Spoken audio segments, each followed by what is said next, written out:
Banking प्रणाली वो है जैसे अपन किसी से बैंक से उधार लेते हैं और उसमें किस्तें कैसे चुकानी पड़ती है, सेम उसी तरह वर्तमान पिछली सरकार ने उधार ली थी बिजली, और ये सरकार जो है हर महीने जो है वो चुकानी पड़ रही है, और उसी के तहत प्रतिदिन 1000 मेगावाट की बिजली जो है राजस्थान को चुकानी पड़ती है। और चुकानी पड़ने के कारण अपने यहाँ पर रात को, क्योंकि जो वो टाइम है 7 से 11 बजे तक का, वो सबसे पीक टाइम है बिजली का, और उस पीक टाइम के अंदर वो बिजली हमारे को लौटानी पड़ती है, तो इसके कारण वो कटौती होती है, और ये संपूर्ण राजस्थान के अंदर है, ये मुझे पता है। लेकिन ये जो है सिस्टम ये 30 तारीख तक रहेगा। 30 सितंबर तक उनका जो एग्रीमेंट है, आगे के लिए हमारी भजनलाल जी की सरकार ने ये निश्चय किया है कभी भी बैंकिंग प्रणाली की, ये हम बिजली की इस तरह की व्यवस्था कभी नहीं करेंगे, क्योंकि हमारे राजस्थान के लोगों को काफी समस्या होती है। दूसरा, आगे भविष्य में तकलीफ नहीं हो उसके लिए भी उन्होंने, हमारे राजस्थान के ऊर्जा मंत्री जी ने केंद्र सरकार से भी मांग की है। तो 30 तारीख के बाद में मुझे पूरा विश्वास है कि अपने बिजली की जो है सप्लाई उसमें थोड़ा सुधार होना चाहिए। जो रात को कटती है लोड के कारण, उसमें कटने में संभावना कम मुझे लगती है,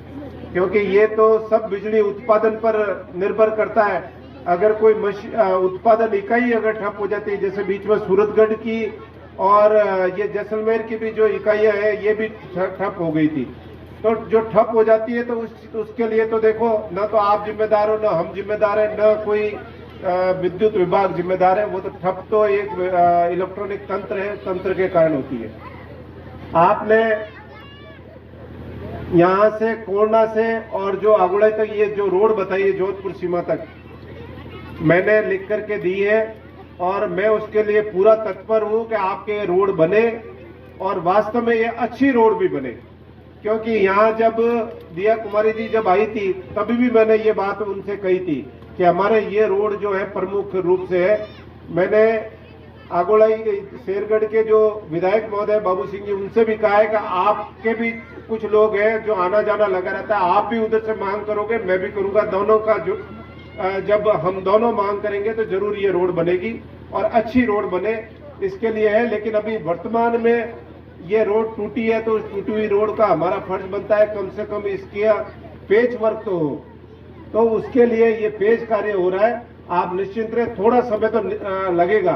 एक साथ में कोई काम हो नहीं सकता, लेकिन आप निश्चिंत रहिए, ये रोड आपके बहुत अच्छी रोड बना करके देंगे, ये आप विश्वास रखें।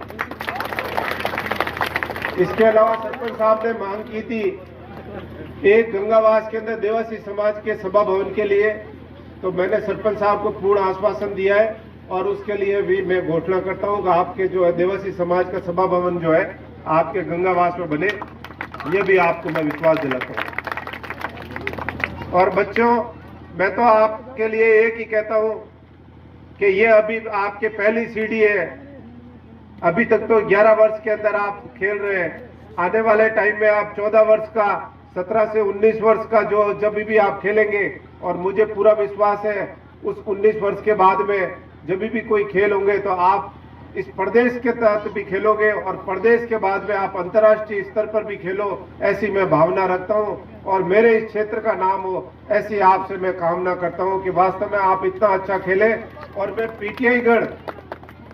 विशेषकर शारीरिक शिक्षक गण है, उनसे भी मैं निवेदन करता हूं कि वास्तव में आप बच्चों को इतना अच्छा खिलाएं कि आपका तो नाम होगा ही, लेकिन इस क्षेत्र का भी नाम होगा, उनके माता पिताओं का भी नाम होगा, और उनके जो भी मिलने वाला उनका भी नाम होगा। क्योंकि अभी कल ही हमारे यहाँ की एक बेटी ने